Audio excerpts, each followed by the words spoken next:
not understanding that hell is the default location. Like, we're not being sent there. Like, we're already on our way there. We're already on our way to hell. We have made a reservation.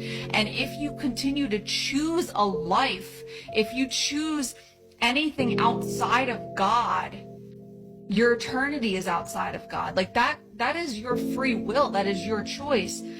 And ultimately, a loving God is not going to force you to spend eternity with him. He wants you there. That's why he gave you the option.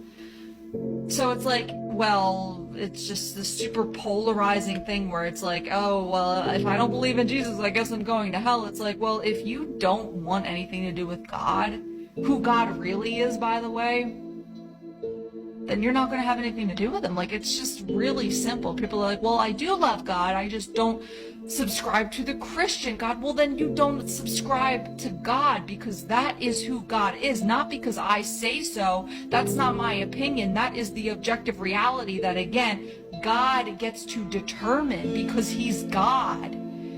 Well, what about all these other people's idea of God? Idols. False. 2 Corinthians 11:14, even Satan masquerades as an angel of light. Again, that's not mean, that's not polarizing, that is just true. And the fact is, yeah, Jesus said there's two roads. There's the broad road of destruction, which is wide, and then there's the narrow road, which not many will find. But the option's there for everybody, right?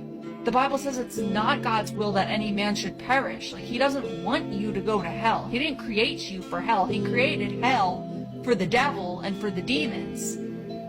But when we made the choice to choose, back in the garden, something outside of God, outside of his companionship, outside of his image and likeness, when we actually submitted to the enemy's temptation, then that was our default location too, because God is holy and good and just and all the things that we already talked about. Like, he can't have anything to do with it.